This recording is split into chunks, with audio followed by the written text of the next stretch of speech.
Welcome to That's a Hard No, the podcast about learning to say no and set boundaries to live our best lives. I'm your host, Heather Drago. You may think, because of this podcast, that I'm a boundary setting expert, but I'm not. I'm an expert at struggling to set boundaries. But you know what? I'm working on it, and it is getting easier. Follow along with me as I learn from fellow strugglers and experts so that you too can start saying no without feeling fear, guilt, or FOMO. You don't know where to go. Unfriendly applications got you feeling low. You're not sure what to do. Weight of expectations is coming down on you. There's a phrase you should know. Tastes so much sweeter than hello. That's a hard no. It's that time, America. The lawn signs are out, the full-page ads are here, the donation texts are coming and coming and coming. God forbid you turn on a football game without seeing nothing but political ads. It can be super overwhelming to interact with news and politics during the election cycle, but it's so important. The problem is, now more than ever, it feels daunting to try and stay informed while staying sane. Our personal media literacy, how and where we take in news and information, is more vital than ever to responsibly engage with the political system. Our guest today is Paul Brandus, a White House Press Corps member, author, speaker, and podcast host. His show, Disinformation, documents the struggle to discern fact from fiction in our modern political landscape. He joins us today to discuss setting boundaries around our news consumption, media literacy, and the difference between mis- and disinformation. So let's just dive right in. What is the difference between misinformation and disinformation, and where can we see examples of these? Well, there's a world of difference. Misinformation is when someone makes a sort of an innocent mistake.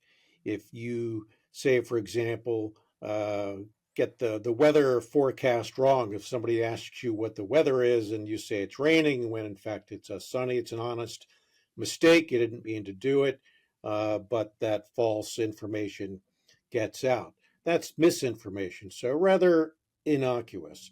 Disinformation is far more insidious. Disinformation, to my mind at least, is when someone, an entity, a state actor, or just an individual on social media deliberately and with malicious intent manufactures something, whether it's a doctored photo or a tweet that is just not correct, with the intention to deceive anybody consuming it on the other end. So again, a doctored photo, a fake audio, a fake tweet, just something that is just maliciously wrong and deliberately so. So there's a big difference. Would that include knowingly sharing rumors and people are eating cats and dogs kind of stories on the news? Like, would it include just kind of passing information along that you have intentionally not vetted? If you have not intentionally vetted someone, then you are sort of, not, it might be too strong of a term, but you're sort of abetting the crime. Right. It's really incumbent upon people to take the time to determine whether something is factual or not factual on their own. But I think we all know that is not how humans are wired. Humans are very trusting, Heather. We tend to We are. accept what other people tell us, particularly if it's someone that we're predisposed to agree with in the first place. If you have a particular presidential candidate that you favor, you're more inclined to believe whatever it is they say, whether it's true or not. And most people aren't going to take the time. Gee, are they really eating cats and dogs in Springfield, Ohio. Most people don't really take the time to check on something like that. I mean, how would they? How would you go about doing that anyway? If you're inclined to agree with a politician who said that, you're much more inclined to pass it on. And in doing so, you're kind of putting yourselves available to the person manufacturing that false information. You're sort of a willing tool for the spreading of that, even if you're not sure whether it's true or not. Mm-hmm. So can misinformation come from disinformation? And is the source always malicious or largely speaking when we're talking about disinformation? If you ask me the time and I tell you it's uh, 2 o'clock, you're inclined to believe me. I mean, there's no reason I would lie about the time or attempt to deceive you about the time. Mm-hmm. So that's kind of again, how humans are wired to and predisposed to believe others. But if I have the intention of fooling you, whether and it's not just a politician, by the way. Mm-hmm. Disinformation can be everything from fake product reviews on Amazon, Right. someone doctoring, a picture of a teenage girl on TikTok and turning it into some kind of a pornographic image. Disinformation can take all kinds of forms. I think we tend to think of it sort of in the political realm, but it's really in every nook and cranny of our society. So the things that I just mentioned, doctoring a photo, clearly that's disinformation. Someone is doing that with the deliberate Mm-hmm. intent to fool someone else. Again, misinformation is just a rather innocuous. Right, right. I have to say, as the owner of a marketing agency, we talk about truth in advertising a lot, right? And there are some ethics that at least our agency follows, where like if you can't tell a good story that's truthful, then Hmm. I don't want to tell your story. We have to be careful as consumers because there's all kinds of ridiculous stuff pushed out there. So turning back and looking at the political realm, where do we see the most effort to spread disinformation? And what are some common pitfalls in the modern media landscape that people should look out for? Well, there's a lot to unpack there. I think that there are fact checkers at most major, legitimate, respected news organizations, and they do a pretty good job of vetting and checking what candidates say. And I'm not choosing sides when I say this, but the data that's collected by these fact checkers appears to show, this is not a surprise to a lot of people, that the Republican candidate for president, Mr. Trump, tends to say things that are not accurate, are deliberately not accurate, much more than the Democratic candidate, of course, Vice President Harris. By saying that, people are going to say, oh, you're just a stooge for the Democrats and bringing that up. I'm simply saying what the data shows, and Mm-hmm. people can interpret that any way they wish. Uh, President Trump knows that this is a time honored tactic that for him has worked in the past. And at the age of 78, about to enter his ninth decade of life, there's no reason that he's going to turn away from that. The issue, by the way, you haven't asked this, but I'll mention one thing about fact checking is that it's interesting and it gives news organizations sort of the appearance of doing their best to hold candidates to the truth, or at least point out to readers and listeners that the candidate is saying something that's not true. The problem with fact checking, though, is that it's always after the fact. It's always Right. after the lie has been spread, after it's been tweeted, after it's been broadcast, that kind of thing. There's sort of an old phrase that I think is attributed to Mark Twain, whether he really said it or not, but nevertheless, he said that a lie travels around the world half a dozen times before the truth even puts its boots on, or something like that. Mm-hmm. So fact Mm-hmm. checking is interesting, but it's really useless in terms of providing a service to the public because lies are amplified, and thanks to things like social media and artificial intelligence, these accelerants have a way of juicing up the lie to a degree that we've never seen before. And fact checking is really sort of, the poor sister to all of that. It's like soaking up the ocean with a sponge when you're Yeah. trying to fact check someone on all the lies that they tell. Does that make sense? I mean, just it's so much easier to say something that's not true than to correct them later on. Yeah, and I think that people have become numb to um, opinion equaling fact. Like that seems to be a tendency for a lot of people in the news. And you can, like, in marketing, I know this, you can slice and dice data all different kinds of ways to tell a story, right? And the phrase alternative facts came to the fore recently, and I think there are some people who will say, well, this is the fact, and it's obviously not true, it's somehow been manipulated. But it's very hard when you have someone in your life, or you're talking with people and they've decided they're going to adopt this point of view and these facts, and they're obviously not facts. It's just very hard as a normal non reporter like yourself, who's so savvy. Like, I think it's hard for a lot of people to navigate this. Well, there are two things about that. One is a psychological thing. On your computer, for example, you can delete a document that you no longer need. On your iPhone, you can delete a photo or a contact or something. It's easy to delete something on your iPhone. In the human brain, however, there's no delete button. Once something gets into your brain, it's almost impossible to get rid of it. Perhaps you can try and suppress it, move it to some dark corner of your brain and not think about it too much, but you can never delete something in your brain once it has gotten there.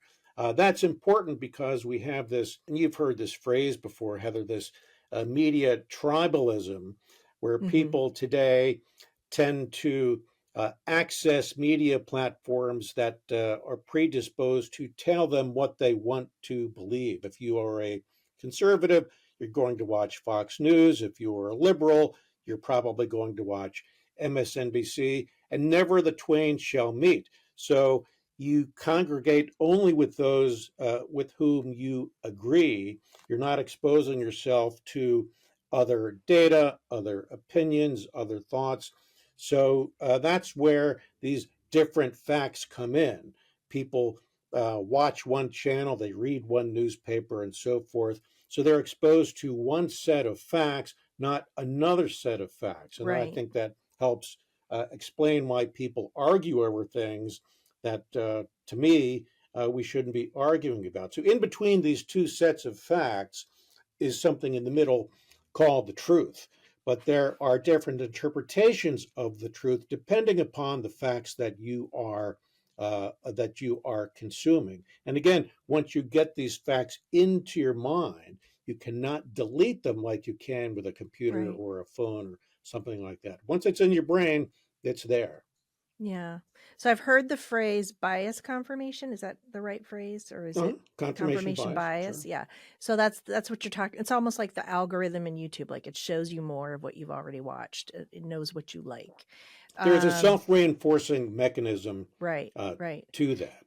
And there's another phrase I've heard. I can't remember. There's a study. So there's a phrase based on the study that, like, if you confront someone with information that goes against what they've already believed, they literally feel physically attacked. And that's why some people get so angry. That having those conversations with people, it can be so tricky because you don't want to trigger that response.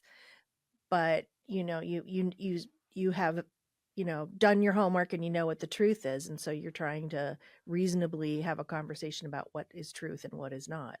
Well, they've done well. Other people think they've done their homework too True. and have a Hmm. different interpretation of the truth. Human beings in general do not like to be told that they are wrong. We all have egos. We all think that we know things. And some people, depending on how thin or thick skinned they are, have varying degrees of hurt and feeling insulted or aggrieved when someone tries to tell them something different. It's really a losing proposition, I think, to try and convince someone that they're wrong. You see in these out on the campaign trail, people on both sides are getting in each other's faces and shouting. It's such a waste of time for both people because you're never going to convince Hmm. either person that they're right. You Hmm. just expend a lot of hot air and get frustrated, and sometimes, as you know, that leads to fisticuffs or, God help us, even worse than that. But it's really a wasted time. It's a waste of time to try and go out on the street and convince someone else that there are bigger ways to ultimately educate people, and it starts with things like media literacy, but a better understanding of civics, that sort of thing. But there are issues that the media the media could certainly be doing a better job, but also politicians themselves should not engage in kind of these carnival atmosphere where they think they could just say whatever they want and get away with it. I think that's wrong. There's just a lot of things that I think need to be addressed. There's no one remedy to this problem. So, our podcast is about boundaries, and I always like to somehow circle back to that. So, how do we set strong boundaries around news and politics consumption without totally shutting down on it? There's this anxiety overload that happens, and people decide they're going to tune out. Other people, like I will admit, just get addicted to doom scrolling. Like, as someone who's very media savvy, what advice would you give people about boundaries in media? I think it's very hard to do because, again, people are inclined to only watch one side, congregate only with those who are going to reinforce their pre existing views. You mentioned the phrase confirmation bias a minute ago. That's what people are looking for. People aren't necessarily looking to expand their horizons and get another point of view on something because they're already convinced that what they know is right. So I think that is part of the problem, particularly when you're dealing with issues today, whether it's immigration or climate change or energy or healthcare or foreign Mhm. affairs, on and on and on. These are complex issues that can't be boiled down to simple solutions. They're multifaceted. They're often intertwined, and yet people tend to think of things like that in simple terms. Well, let's build a wall, as if that will might solve perhaps one problem in one way, could create unforeseen problems in another way, and so forth. But again, that's not how people are wired to think. So, how your question was, well, how do you establish boundaries in Like, what are media? healthy boundaries relating to media? Yeah. In the old days, in the prior to I think the mid '80s, television networks and major broadcasters had something called there's a Federal Communications Commission rule called there were a couple of things. One was called equal time doctrine, and another one was the fairness doctrine, meaning that if you had a guest on a show and they were talking about something, you were obligated to have someone with an opposing point of view come on and balance that out, and then the reader or the viewer would get two points of view in one setting and enable them to sort of make up their mind with a little bit more information. That rule was done away with a couple of decades ago, and it also applied only to over the air broadcast networks, ABC, CBS, NBC, and so forth. There are no rules when it comes to cable television.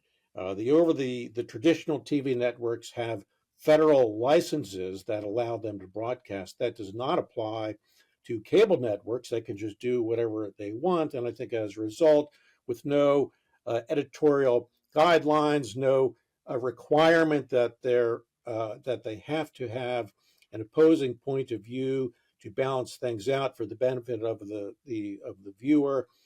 They just do whatever they want, and I think that helps explain. Doesn't fully explain, but it helps explain how Fox is almost completely conservative and how MSNBC is almost completely liberal. Now, both of those channels do have occasional guests from the other side, but it's few and far between, and often they're put on just as sort of almost a punching bag for for the others.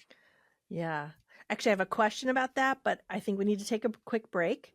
So we're gonna do that. We're gonna take a quick break, and then I'm gonna circle back to this when we come back with Paul Brandus. That's a Hard No is brought to you by Clever Girl Marketing, my full-service agency specializing in smart, strategic marketing solutions for businesses and nonprofits. Okay, so you're probably wondering, Heather, what's with the podcast about boundaries? Why not marketing? Well, maybe in the future, but for now, it actually does relate, so bear with me here. Smart marketing, strategic marketing, requires knowing what to say no to and why.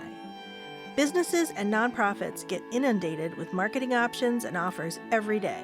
We help you cut through all that noise, focus on your specific needs, and develop actionable strategies that are doable and actually make sense.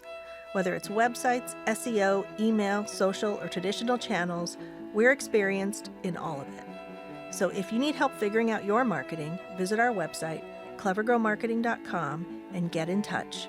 I feel like often when I'm watching any broadcast news, cable news, whatever, that it seems like a lot of broadcasters feel they have to give equal time just to show that they're being objective, and yet they're giving a platform to one side that might be providing disinformation. And it's very frustrating as a viewer to see that. Any thoughts on that? Give me an example. Okay, so I'll be watching CNN, let's say, and they'll have a Republican and a Democrat on there. They'll be talking about something, and they'll put a Republican on, and the Republican is obviously giving some false information. They're giving alternative facts. They're just kind of doing the campaign bullet points, right? But they're giving them the platform to do it, even though it's completely misleading. And I wonder, like, where's the line where the anchor, the broadcaster says, okay, wait, this is not, what you're saying is not factually true. I'm not going to continue to air this. I've seen this a few times where people have been like, well, thanks very much. We'll invite you back sometime. But it's very rare to see someone actually call them on it. Some cases, and I hate to malign the profession of journalism in general, but in some cases, the reporters might not be as versed in the facts as maybe some of the people watching. These reporters, interviewers, they're often so pressed for time. They're doing, 6 different interviews in a 1-hour show or something like that. They might not have time to do a deep dive on a particular issue. That's not an excuse for allowing someone to come on and spread things that are false, but nevertheless, that's sort of the ecosystem in which they operate. And again, it's useful to maybe fact check folks then and there, but that kind of raises another issue you might have noticed during this particular campaign, Heather. There's much more of an issue in 2024 than in prior cycles. We've noticed that when you do try and correct a politician for saying something wrong, they say, well, you're trying to censor me. Mm-hmm. And that's an interesting response to me. Response is, why is it that politicians think that they have carte blanche to say things that they know are false and then complain that they're being fact checked? And of course, they call Mm-hmm. that censorship. It's hardly censorship. They're being allowed to say it. Censorship would be if you put a piece of tape around their mouth and prevented them Or from edit it out. speaking Don't at air all, it or even live. having them on Yeah. in the first place. Yeah, So yeah. they complain about censorship, which is not the case. And that's kind of as long as I'm going down this rabbit hole, I mean, we have laws that require, food manufacturers, healthcare manufacturers, on and on, to certify that their products are safe, that they're not harmful to the public. We willingly encourage the passage of laws like that. Yet when it comes to politicians being allowed to say whatever they want, it's like, well, we can't do that. freedom That's of a speech. that's a Yeah. freedom of speech things. There or at least there should be, in my view, certain limits around that. You can't use the phrase, you can't yell fire in a crowded theater. Hmm. Well, theoretically, you could, that's free speech, but it's harmful to the public interest. Perhaps there should be a debate around the question of whether politicians who say things that are false, whether that is harmful to the Hmm. public interest. You could argue that in certain cases it is, but how do you remedy that with They're blanket right. laws? Yeah. I don't know. Yeah. It's a Who's the huge issue. arbitrator? Who decides what's Well, fact then and not? people would That's say, so. well, who's the arbitrator? Yeah. They Yeah. who are Yeah. they? Who are they to judge? Yeah. So Yeah. it's just a messy situation. So, as a member of the White House press corps, how have you seen the internet age change the way news is consumed and how it's disseminated? Well, I think that the White House press corps is a very different animal than other journalists, but in general, my view is that White House based reporters are not nearly as useful as they think. If I were advising a president on how to communicate with the public, and in the old days, you'd have to go through the press corps because they have the cameras and all of that. Well, nowadays, a politician doesn't need a reporter to reach the public. You don't need a television network to reach the public. You can have your own camera and produce your own videos and go on YouTube whenever you want. You can tweet whenever you want. You can do anything. So you can bypass the traditional press corps, which is what obviously a lot of politicians do. Barack Obama, I was there during his entire 8 year run. They are quite sophisticated at doing it. President Trump, in a different way, was quite sophisticated at doing it. He had a large Twitter account. He would always do his videos and so forth. President Biden, not quite as effective at doing those things in my judgment. That's another discussion, I suppose. But in general, the trend is that politicians of all stripes on all sides of the aisle, Heather, need to rely less on the White House press corps than ever before. The other failing with the White House press corps is, and I include myself when in this sort of this guilty verdict, is that every day in the White House, the issue is different. One Hmm. day it could be Iran. The next day it could be immigration. The next day it could be climate change. The next day it could be healthcare. We have to be experts on all these issues every day. It's kind of ridiculous. And yet we have these general reporters, the same people who show up every day asking the questions. If the subject of the day, the subject du jour, is Iran, then maybe the people showing up at the White House to ask the questions should be experts on Iran and not generalists who sort of parachute in every day and Hmm. just ask the question of the day. So, in that sense, I'm not sure that White House reporters are doing as great of a service as they could for people watching television or reading. I think that's just one criticism that I have. So it's tough to ask the right questions, Hmm. know who to Hmm. talk to when you're sort of skimming the surface on a subject that you're not necessarily an expert on. What about the speed? The news cycle has gotten so fast. It used to be, a week and then it was 24 hours. It seems to me like it's an hour. Like there are days where I'm checking in all day long because I'm like, what's happened now? Like, how does that impact reporting and our understanding of the news? Well, I think it dilutes the quality of it because, particularly these younger kids at some of these newer platforms. This is the way that they've been brought up, and this is what they've been trained to do and exposed to.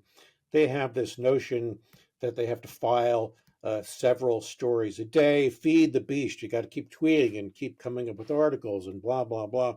That reduces the amount of time you could do on actual reporting. There's not enough time to make phone calls, or not enough time to read this 10-page article on, again, Iran or something like that. You just got to crank out. Well, here's what so and so said about Iran, and I made one phone call to someone else to get a quote on that, and there's the story. Well, it's kind of skimming the surface on what I've said are very complex issues. And again, that's sort of the ecosystem that a lot of younger journalists operate in. It's what they know.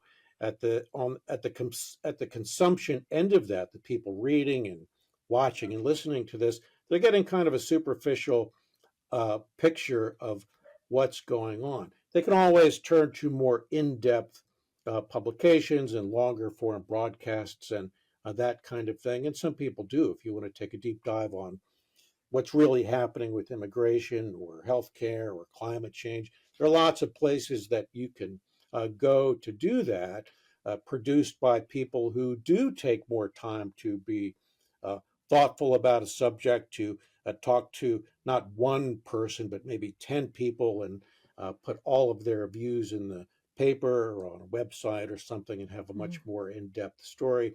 But on the consumption end,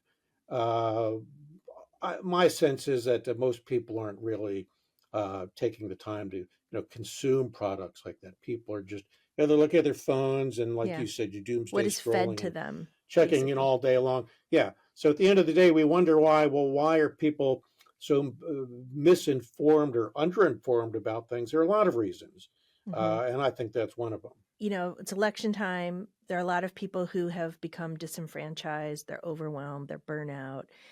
They're like, I'm not even going to bother voting. What do you say to help people like that feel the importance of engaging in the process? The right to vote is something that, unfortunately, I think a lot of Americans take for granted. In that regard, we're spoiled because there are a lot of people in other countries around the world, hundreds of millions of people who would only dream of having something that we take for granted. If you're cynical about your country, if you're cynical about your government, the best way to do something about that is to be the change yourself. I think people are familiar with something called the butterfly effect, where the wings of just a little butterfly flapping can ultimately affect a great change. Go out and vote, even if it may be an inconvenience for you, even if it's raining, even if you have to wait in line for a little bit longer. Go and vote. A lot of people would die to trade places with you and be able to have that privilege. I voted the other day here in Virginia. It's a great pleasure to do so. Just everyone should do it. If you want to say in our country's future, do it. And if you don't vote, then it makes it kind of slightly hypocritical if you complain down the road about the way things are when you couldn't take a few minutes to bother and vote and express yourself. Go out and vote, no matter who the candidate is, no matter what the party is. Go out and take a few minutes and be a part of something that's bigger than yourself. Cast your ballot. Hear, hear. 100% I agree with you. Yeah, absolutely. Well, thank you so much, Paul. This has been such an honor and pleasure to talk with you. Your insights into the media world are just fascinating, and I really appreciate you taking the time. Well, the pleasure is mine, Heather, and great honor to speak with you, and thank you very much. That's a Hard No is a production of Clever Girl Marketing, my little agency in Cleveland, in partnership with our friends at Evergreen Podcasts. Many thanks to our amazing team, including Maura Del Rosario, our production and marketing coordinator, Noah Fouts, our amazing producer, editor, and composer who wrote our theme music and performed it with his band, The Big Leagues, and our new video producer and editor, Kay Holmberg. You can find show notes and resources on our website, and you can find other fun stuff on our socials. We're Hard No Podcast. Find your no, then say it with me.